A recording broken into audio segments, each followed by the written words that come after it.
इस लेक्चर में हम टेलीस्कोप, एस्ट्रोनॉमिकल टेलीस्कोप, उसकी कंस्ट्रक्शन, उसकी वर्किंग और इसकी मैग्नीफाइंग पावर के बारे में बात करेंगे। सबसे पहले टेलीस्कोप क्या है? This is an optical instrument. और आपको बताया था कि ऑप्टिकल इंस्ट्रूमेंट वो इंस्ट्रूमेंट्स होते हैं which based on the principle of reflection और रिफ्रैक्शन। इसका मतलब भी हुआ कि एस्ट्रोनॉमिकल टेलीस्कोप, ये telescope simple, it also basis on the principle of reflection और रिफ्रैक्शन ऑफ लाइट। और टेलीस्कोप का इस्तेमाल क्या है? It is used to see distant objects, तो बहुत दूर के ऑब्जेक्ट्स, जैसे कि आप सितारे देखना चाहते हो, सैयारे देखना चाहते हो, या आपने देखा होगा कि जिस तरह से ईद आने से पहले रमजान में टेलीस्कोप्स लगा के चांद देखा जा रहा होता है। तो जो ऑब्जेक्ट्स हमसे बहुत दूर हैं, उन ऑब्जेक्ट्स को देखने के लिए जिस डिवाइस का, जिस ऑप्टिकल इंस्ट्रूमेंट का इस्तेमाल किया जाता है, उसे हम टेलीस्कोप कहते हैं। टेलीस्कोप की दो टाइप्स होती हैं। There are reflection and refraction type of the telescopes, क्योंकि दो प्रिंसिपल के ऊपर बेस करती हैं। तो ये आपके सामने एक रे डायग्राम है रिफ्लेक्शन टेलीस्कोप की। पहले मैं डिफाइन करूंगा रिफ्लेक्शन टेलीस्कोप को, ये किस तरह से काम करती है। These are rays coming from a distant object. दो रेज मैंने यहां पे ड्रॉ की। आपको पता है कि बहुत दूर से, इंफिनिटी से जब किसी सोर्स से रेज आ रही होती हैं, दे आर पैरेलल रेज। इसलिए रे 1 और रे 2 को यहां पे पैरेलल ड्रॉ किया गया, क्योंकि ये किसी बहुत दूर किसी ऑब्जेक्ट से हम तक पहुंच रही हैं। जैसे ही वो पहुंचती हैं, आप टेलीस्कोप की हेल्प के साथ उनको देखना चाहते हो, they are made to shine on this convex mirror, यानी दे आर बम्बार्डेड। एक तरह से वो रेज आती हैं, आके टकराती हैं एक कन्वेक्स मिरर के ऊपर। ये एक मिरर है, और आपको पता है मिरर अपने ऊपर पड़ने वाली तमाम लाइट को रिफ्लेक्ट करता है। अब क्योंकि ये कन्वेक्स मिरर है, मैं यहां पे मेंशन किए देता हूं इसके साथ, आपने स्टेप बाय स्टेप चीजों को समझते जाना है कि किस तरीके से चीजें काम कर रही हैं। Rays of light parallel infinity किसी ऑब्जेक्ट से आ रही हैं, और वो आके एक कन्वेक्स मिरर के ऊपर फॉल करती हैं। आफ्टर फॉलिंग, ये कन्वेक्स मिरर उनको रिफ्लेक्ट करेगा, और रिफ्लेक्ट होके उन्होंने, अब आप देखो, एक दूसरे के करीब होती जा रही हैं। अब ये इस कन्वेक्स मिरर के फोकस के ऊपर मर्ज होंगी, वहां पे मिलेंगी। लेकिन आप क्या करते हो, मर्ज होने से पहले ही जरा इन्हें एक और मिरर, जिसे आपने यहां पे एक सर्टेन एंगल के ऊपर रखा हुआ है, उसके थ्रू रिफ्लेक्ट किया जाता है। यानी ये एक बड़ी लार्ज ट्यूब है, और उस ट्यूब के अंदर जब लाइट आ जाती है, ट्यूब के एंड के ऊपर एक कन्वेक्स मिरर है, वहां से लाइट रिफ्लेक्ट होकर जब वापस जा रही होती है, तो उसी ट्यूब के अंदर एक और मिरर पड़ा हुआ है, और उस मिरर से टकरा के ये डाउनवर्ड रिफ्लेक्ट होती है, और यहां पे फोकस है आपके इस कन्वेक्स मिरर का, जहां पे तमाम आने वाली रेज आपस में मर्ज होती हैं और इमेज बनता है। अब फोकस पे जाने के बाद then you have this convex lens. ये कन्वेक्स लेंस क्या करता है, यहां से लाइट फिर से जो आपके पास डिस्पर्स हो रही है, उसको वापस कंबाइन करके आपकी आंख में भेजता है, और आपको इमेज नजर आता है उस ऑब्जेक्ट का, जिस ऑब्जेक्ट के थ्रू आप लाइट कैप्चर करके उसको देखना चाह रहे थे। तो ये वाला एक बहुत ही सिंपल सा प्रोसेस है, जो कि सिर्फ रिफ्लेक्टिंग टेलीस्कोप के अंदर इस्तेमाल किया जाता है। यहाँ पे दो सिंपल मिरर हैं, जिन्हें एक ट्यूब के अंदर इस तरह से एडजस्ट किया हुआ है कि आने वाली तमाम लाइट कन्वेक्स मिरर से रिफ्लेक्ट होने के बाद इस प्लेन मिरर से रिफ्लेक्ट होगी, और नीचे आपकी आंख के अंदर जाके वो इमेज बना देगी उस ऑब्जेक्ट का जिसे आप देख रहे थे। Other type of the telescope is refracting type telescope. अब यहां पे इमेज रिफ्लेक्शन की वजह से नहीं, रिफ्रैक्शन की वजह से बनता है। और आप टेलीस्कोप को जर्नल वर्ड्स में एस्ट्रोनॉमिकल टेलीस्कोप भी कह सकते हो। एस्ट्रोनॉमिकल टेलीस्कोप का मतलब क्या है? एस्ट्रोनॉमिकल मींस जो एस्ट्रोनॉमी के ऑब्जेक्ट्स को देखने के लिए इस्तेमाल की जाती है। तो telescope used to see heavenly objects like planets, stars and galaxies. जो बहुत दूर के हेवनली ऑब्जेक्ट्स को देखने के लिए इस्तेमाल की जाती है उसे हम एस्ट्रोनॉमिकल टेलीस्कोप्स कहते हैं। और astronomical telescopes they are very large in size. ये बहुत बड़े बड़े मिरर्स, बहुत बड़े बड़े लेंसेज को मिला के बनाई जाती है, just like the Hubble telescope. It's a large telescope जो कि आपको ऐसे ऑब्जेक्ट्स भी दिखाती है which are millions of light years away from us. उनसे आने वाली लाइट को कैप्चर किया जाता है। अब मैं यहां पे रिफ्रैक्शन या रिफ्रैक्टिंग टाइप टेलीस्कोप की बात करूंगा, और दिस इज व्हाट जो कि आपके सिलेबस में डिस्कस्ड है और हमने इसकी मैग्निफिकेशन या मैग्नीफाइंग पावर को स्टडी करना है। तो अब जरा पॉइंट टू पॉइंट नोट करते जाइएगा कि सबसे पहले इसकी कंस्ट्रक्शन क्या है। It consists on 2 lenses. लेकिन यहां पे जो आपका ऑब्जेक्टिव लेंस है, ऑब्जेक्टिव लेंस के बारे में आपको पता है कि दिस इज द लेंस जो कि ऑब्जेक्ट की तरफ रखा जाता है। Objective lens is large in aperture, large in size. Large क्यों है? ऑब्वियसली बात है कि आप ऑब्जेक्ट से आने वाली मैक्सिमम लाइट को कैप्चर करना चाहते हो, इसलिए आप जितना बड़ा रखोगे diameter of this objective lens, उतनी वो ज्यादा लाइट कैप्चर करेगा और उतनी ज्यादा शार्प इमेज आपको मिलेगी उस ऑब्जेक्ट की जिसे आप देखना चाहते हो। ऑब्जेक्टिव की focal length as compared to eyepiece ज्यादा होती है। दिस इज आई पीस, और इसे आई पीस क्यों कहा जाता है? क्योंकि ये आंख के साथ देखने के लिए इस्तेमाल होता है। नंबर 1 पॉइंट जो मैंने यहां पे मेंशन किया कि focal length of the objective, मैं यहां पे पॉइंट्स नोट किए जाता हूं जो मैं आपको बता रहा हूं। Focal length of objective is greater than focal length of I piece.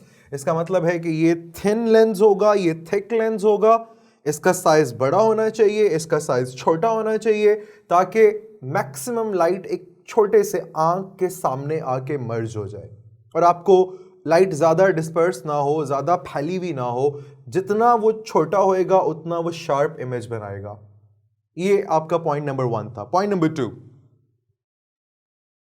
अब जो डिस्टेंट ऑब्जेक्ट, हेवनली ऑब्जेक्ट से जो ऑब्जेक्ट इज एट इंफिनिटी, वहां से जो लाइट आ रही है, these it is represented by these parallel raise. वही बात फिर से आ गई कि जब बहुत दूर सोर्स होता है वहां से आने वाली light rays are drawn parallel. ये पैरेलल लाइट रेज आ रही हैं। This is step number 2। मैं स्टेप बाय स्टेप इसलिए जा रहा हूं ताकि आपकी चीज मजीद क्लियर होती जाए। नंबर 1, 2 लेंसेज, हमने उनको इस लाइन के ऊपर इस तरह से एडजस्ट किया कि उनके प्रिंसिपल एक्सिस के ऊपर दोनों के सेंट्रल पॉइंट एग्जिस्ट करते हैं। दूर से आने वाली लाइट पैरेलल जब आके आपके ऑब्जेक्टिव लेंस के ऊपर टकराती है, उसके बाद वो मर्ज होती है और यहां पे इमेज बनाती है। अब ये लेंस के दरमियान का जो डिस्टेंस है ना, दिस इज एडजस्टेबल। आपने अक्सर कभी टेलीस्कोप को देखा हो तो टेलीस्कोप इस तरह से उसको आप खींच के लंबा भी कर सकते हो, छोटा भी कर सकते हो। एक बड़ी ट्यूब के अंदर एक छोटी ट्यूब होती है।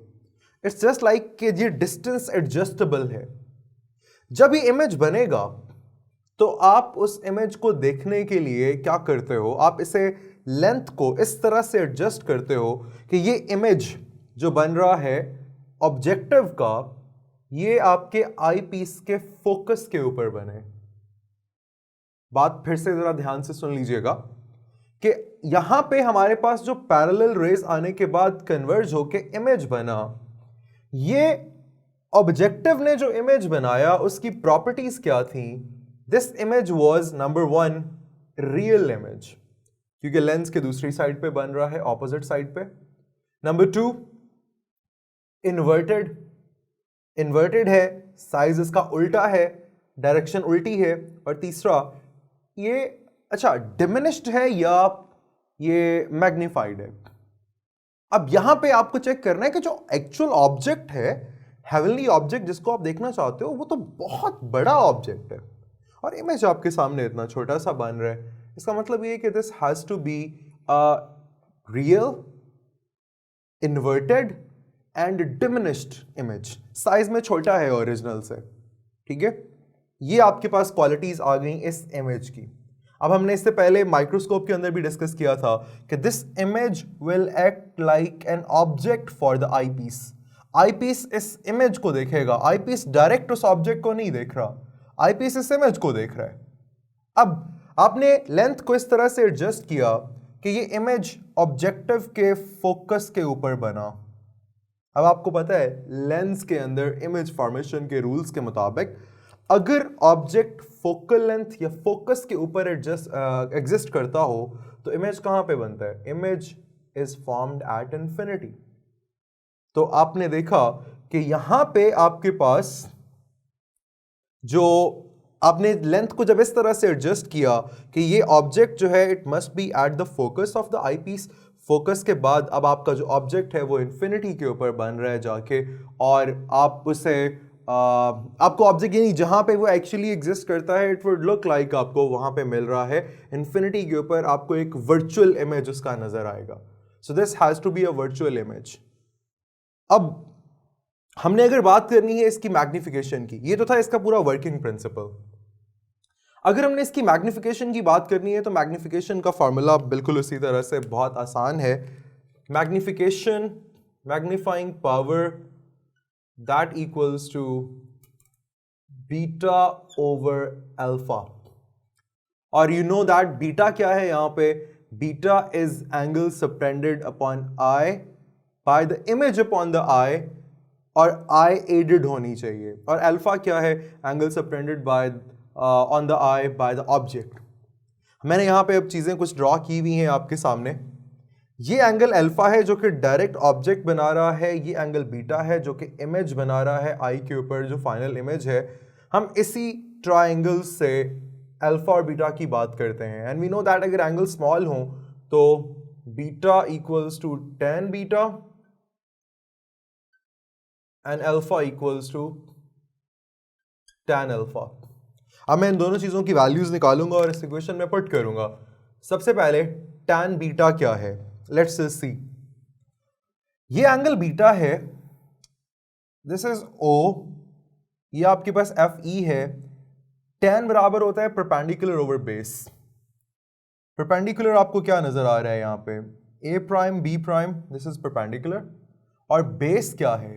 बेस है आपके पास यहां से लेके यहां तक, O से लेके FE तक, which equals to focal length of the eyepiece. यानी अगर मैं tan बीटा की वैल्यू लिखना चाहता हूं it will be A prime B prime over FE, तो मैं tan बीटा की जगह पे लिख देता हूं A prime B prime over FE divided by, अब tan अल्फा। tan अल्फा की जब बात करते हैं तो if this angle is alpha, geometry के मुताबिक opposite angles are also alpha.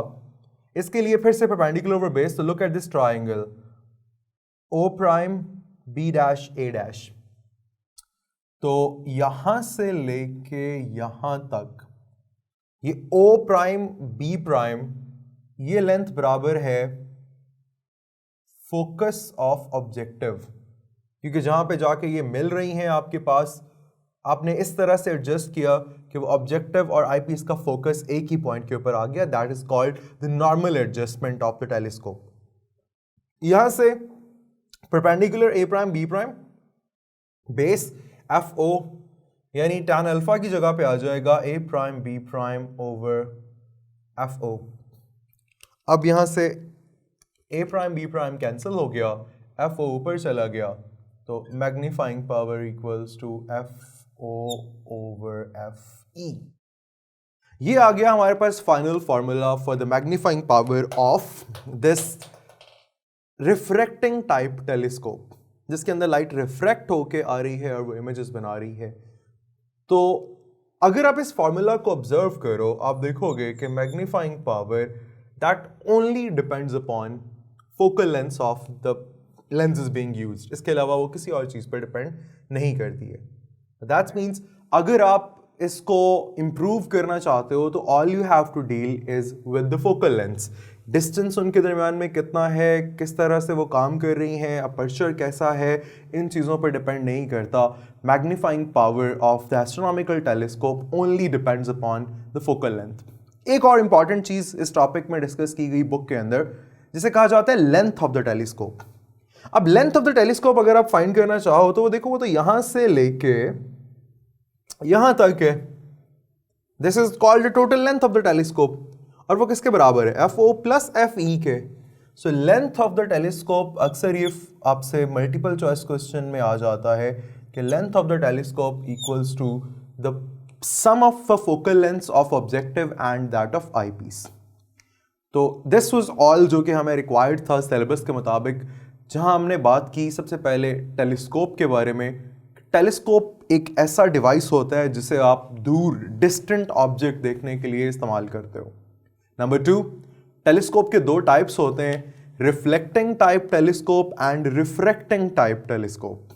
Reflecting type telescope के अंदर 2 मिरर इस्तेमाल होते हैं जो कि रिफ्लेक्शन से आपको इमेज दिखा देते हैं, और एस्ट्रोनॉमिकल टेलीस्कोप आमतौर पर जो इस्तेमाल की जाती है वो रिफ्रैक्टिंग टाइप टेलीस्कोप है। रिफ्रैक्टिंग टाइप टेलीस्कोप के अंदर हम लोग 2 लेंसेज इस्तेमाल करते हैं, ऑब्जेक्टिव एंड आई पीस, जिनकी क्वालिटीज़ मैंने आपको बता दी और किस तरह से ये काम करते हैं। और लास्ट पे हमने एस्ट्रोनॉमिकल टेलीस्कोप की लेंथ और मैग्नीफाइंग पावर का फार्मूला डिराइव कर लिया।